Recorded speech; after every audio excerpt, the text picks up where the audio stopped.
आता भाजपामध्ये राष्ट्र प्रथम नव्हे तर भ्रष्टाचार प्रथम म्हणणारी भाजपा झालेली आहे.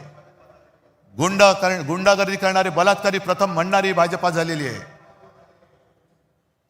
आणि आपल्यामध्ये आगी लावून प्रत्येक ठिकाणी हेच होतंय. एका मोठा समाजाला डिवचायचं आणि त्याच्या विरुद्ध इतर समाजाला चिडवायचं. म्हणजे हा डिवचलेला समाज विरुद्ध गेला तरी चालेल, पण बाकीचे चिडवलेले एकत्र येऊन हे भाजपला मतदान करतील. कसं करतील हे बघायचं. मी इथल्या मुंबईकरांना, तमाम मुंबईकरांना मी आवाहन करतोय, म्हणजे विनंती करतोय. हा लढा आमचा आहेच, मराठी माणसाचा आहेच. पण आज मुंबईमध्ये अनेक पिढ्या राहणारे इतर भाषिक आहेत. ज्या वेळेला मुंबईमध्ये संकट येतं, नैसर्गिक आपत्ती असेल, अतिरेकी हल्ला असेल, तेव्हा पहिल्यांदा जात पात धर्म न विचारता त्याला वाचवायला धावून जातो तो शिवसेना प्रमुखांचा शिवसैनिक धावून जातो.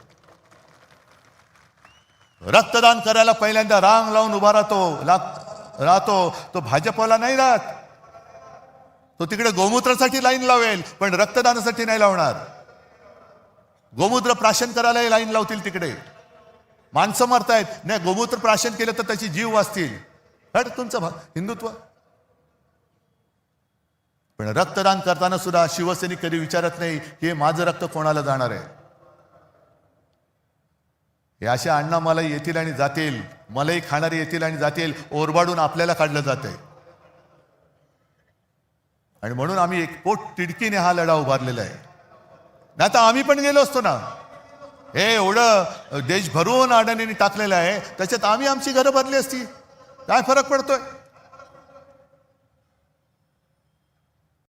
पण तसं जर का आम्ही झालो तर राज, तू जे बोललास की आज शिवसेना प्रमुख आमचे आजोबा हे वर्ण आमच्याकडे बघत असतील, त्यांनी त्यांच्या डोक्यात किंवा त्यांच्या मनात आमच्याबद्दल काय झालं असतं. अरे ही आमची पिढी, आम्ही काय होतो, आम्ही काय लढा उभा केला, कशा त्या खचलेल्या मराठी माणसाच्या मनगटामध्ये आम्ही हिंमत आणि आत्मविश्वास भरला. आणि ही माझी शेलपट मुलं आणि नातवंड नाही.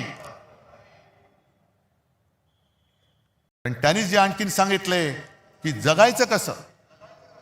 एकच दिवस जगा, पण तो वाघाचा जगा. 100 दिवस शेळीच्या जगण्याला काही अर्थ नसतो. जगायचं असेल तर वाघ म्हणून जगा, आणि शेळी म्हणून जगायचं असेल तर भाजपात जा. जे गेलेत गद्दार त्यांना जाऊ दे. असे अनेक जण आले आणि गेले. जसा अस्वलाच्या अंगावरचा एक केस उपटला तरी काय फरक पडत नाहीये, केस येतच असतात. भाजपला आज राजकारणामध्ये पोरं होत नाही, हे त्यांचं शल्य आहे, आमचं नाहीये. म्हणून मोहन भागवत सांगतायत की अपत्य वाढवा, अपत्य वाढवा, अपत्य वाढवा. अरे होत नाहीत, आम्ही काय करू शकतो. आम्हाला होत आहेत, तुम्हाला होत नाही. कारण मुळामध्ये जे बीज लागतं विचारांचं, ते विचारांचं बीजच भाजपमध्ये नाहीये. नेमका भाजप कशासाठी स्थापन केला गेला हेच त्यांना माहिती नाहीये. नक्की उठायचं कधी आणि बसायचं कधी हेच भाजपला माहित नाहीये. पक्ष जगणार कसा. ही आलेली सूज आहे, हा सत्तेचा माज आहे. आणि हा माज निदान एक लक्षात घ्या, इतिहास वगैरे जो काय कोण बघत असेल, काय बघत असेल मला कल्पना नाही. पण खंडोजी खोपडेचं नाव घेतल्यानंतर आपण काय बोलतो. सूर्याजी पिसाळचं नाव घेतल्यावरती काय बोलतो. आणि तानाजी मालुसरे, बाजी घोरपडे यांचं नाव घेतल्यावरती काय बोलतो. मग 400 वर्ष होऊन सुद्धा त्यांच्या कपाळावरचा जर गद्दारीचा डाग पुसला जात नसेल तर ह्यांच्या कपाळावरचा डाग पुसायला किती पिढ्या जावे लागतील. आणि मग तुम्ही ठरवायचे, आम्ही तर ठरवलंय. छत्रपती शिवाजी महाराज होता येणं तर शक्यच नाही, त्यांचा मावळाही होता येणं शक्य नाही. पण त्यांनी जे त्यावेळेला केलं, असं काय नेमकं होतं की हे त्यावेळेला त्या मोगलांना टक्कर देणारं तेज या महाराष्ट्रामध्ये जन्माला आलं. आणि त्याच मातीमध्ये आपण जन्मलेलो आहोत.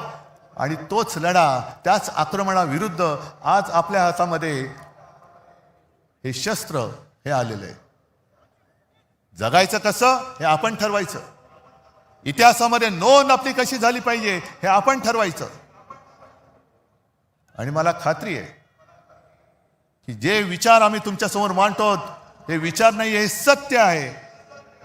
आणि सत्य नाकारून जर का आज देखील कोणी पुन्हा भाजपच्या नादी लागणार असेल तर केवळ आपलंच नाही तर ते त्यांच्या पण मुलाबाळांचं आयुष्य धोक्यात घालतायत. आणि म्हणून एकच हात जोडून विनंती आहे. मी हात इतर